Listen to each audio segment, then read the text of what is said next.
Ongoing issues involving trans activists and their demands for rights, which I'm never quite sure what they think. They haven't got the same rights as other people. But let's talk about that with Peter Tatchell, who calls himself a human rights activist and joins us now. Very good afternoon to you, Peter. Good afternoon. Thanks for joining us.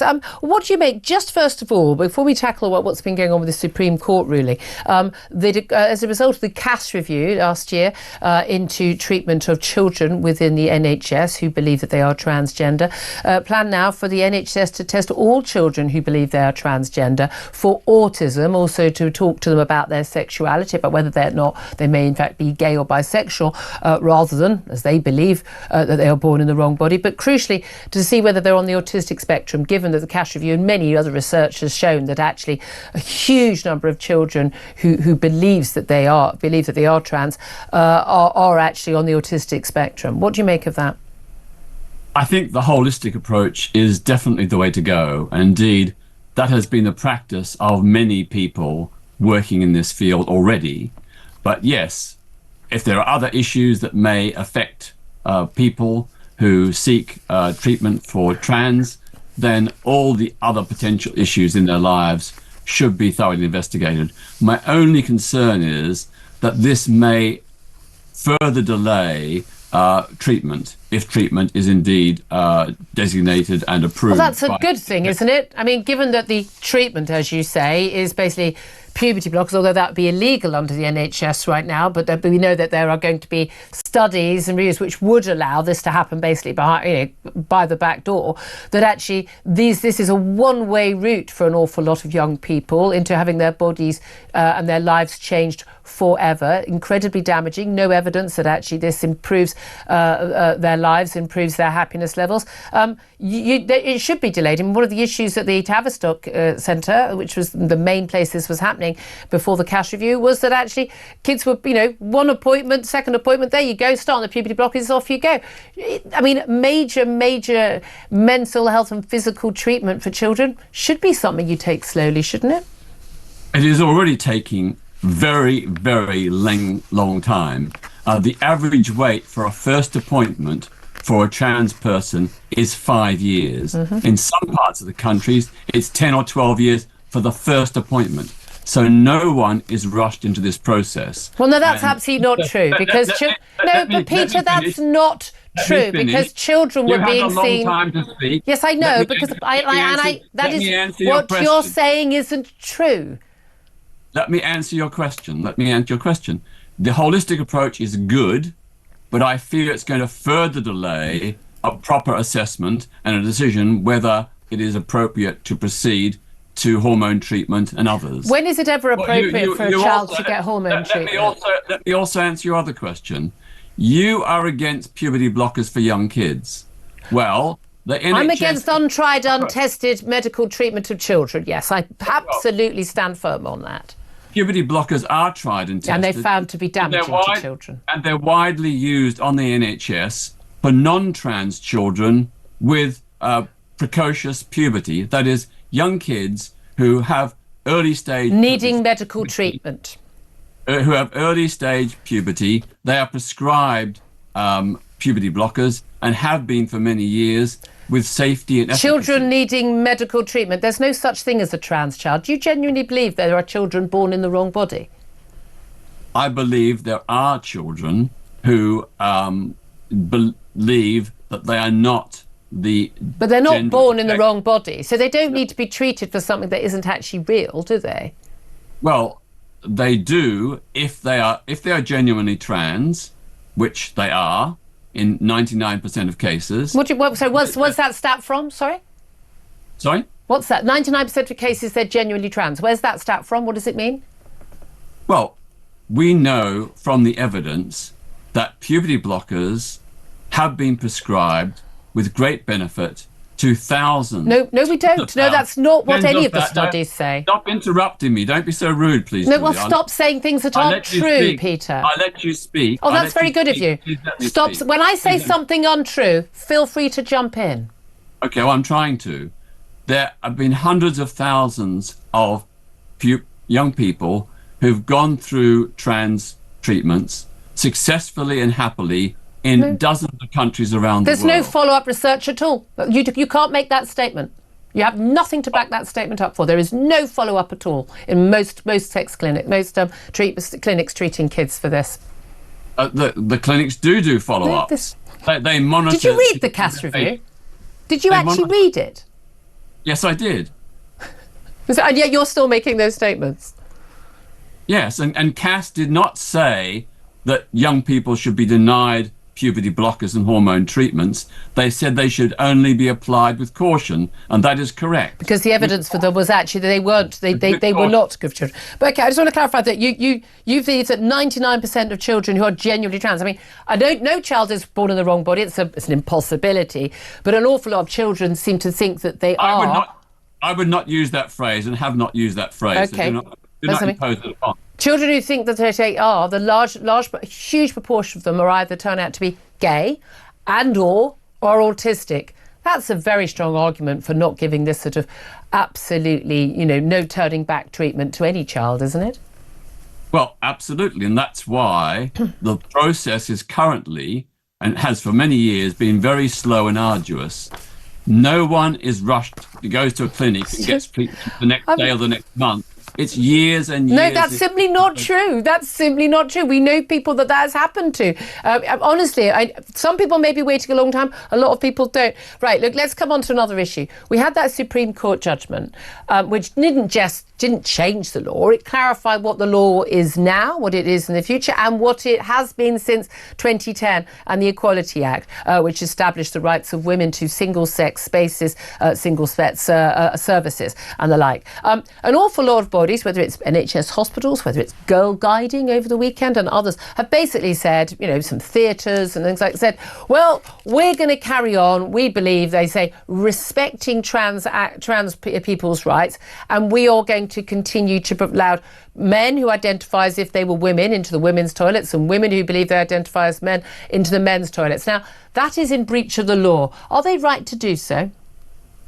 Well, first let me say there are two very important issues here: the rights of women and the rights of trans people. We have to find a way, wherever possible, to reconcile them and to ensure that both are protected.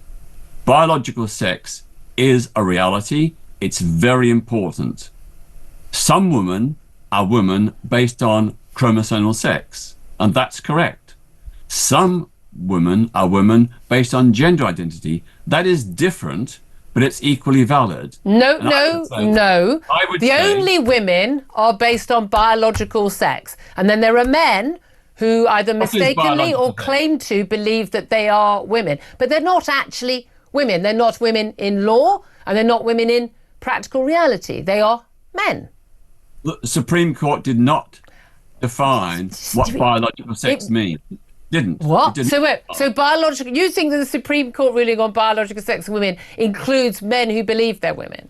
No, I didn't say that. I said the Supreme Court did not provide a definition of biological sex. It really did.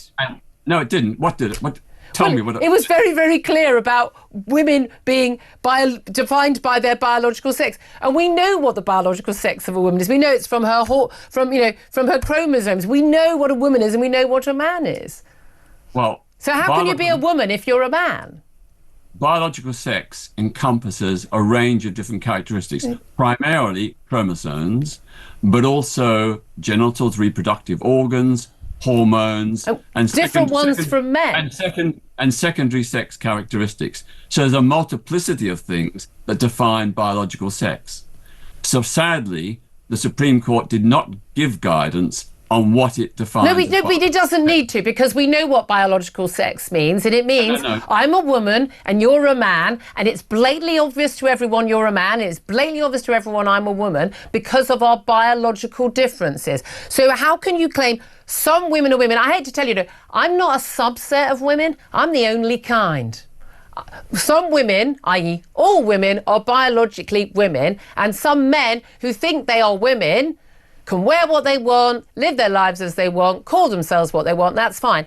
But they're not women, and they're specifically not women in law. So what should those organisations do where they've been told explicitly by the Supreme Court that the law is and has always been that women are only the people who are allowed into women's single-sex spaces, and men are not allowed into them, whatever they call themselves, whatever certificate they've got from the government, and whatever they've had done to themselves or not had done to themselves, whatever they think of themselves. What should those organisations now do? Should they obey the law, or should they continue to allow men who believe they are women into women's spaces?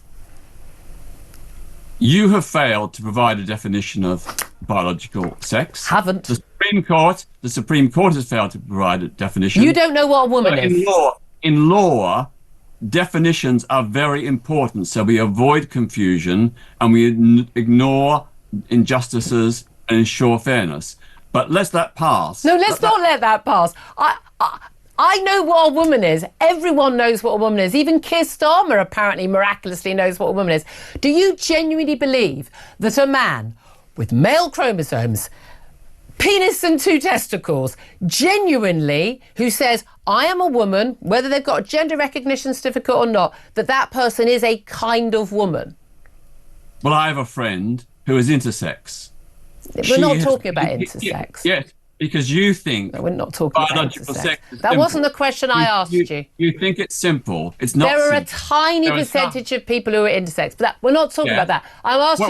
You know the question I asked you. Why don't you answer that question? What are they going to do? What are intersex people going to do with this? That's not the issue, and you know it's not the issue, because we haven't had intersex people making threats against women and people like J.K. Rowling for the last 10 years. Most trans people do not make threats against anyone. Oh, but you're not on the internet very much then, Peter, by the looks of it. Yeah, a tiny minority have done bad things, and I've condemned them. I've opposed harassment, abuse, threats, and insults. But it still keeps coming. And apparently a lot of them want to urinate all over us, apparently. It comes both ways. Do you think that a man who thinks he's a woman is a woman? That was my question. Because I defend trans women, I've been threatened with rape, murder, having my house burnt down, and being castrated by people who supposedly are feminists. Really? I do not believe. I've never seen any abuse from that side. Like that. Not all feminists are like that. Yeah, you don't have to be a feminist for things. You are keen to generalise. I asked you a question. Do you believe that a man who is physically intact, a man is chromosomally a man, but who believes himself to be a woman, regardless of how he dresses, what certificate or piece of paper he has in his hand, do you believe that he is a woman? No. There are so why are we getting confused then? I explained at the beginning earlier, there are 2 different types of women. There aren't. One based on biological sex. So you do think he's a woman. Identity. So you do think he's a woman. If you stop interrupting me, I will explain. I've never been so badly and rudely treated by any interviewer before you, Julia.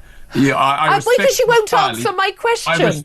Do you think he's a woman? Yes is the answer. I respect you entirely. But I'm not going to be bullied by you and having you interrupting me when I'm trying to make a reasoned point. I've listened to you with courtesy and politeness. But you're not answering any of my questions. Is that man a woman? You're saying no, and then you say, but he is a kind of woman. So is he a woman or not? Yes or no? Trans women are trans women. Trans men are trans men. So he's not a woman?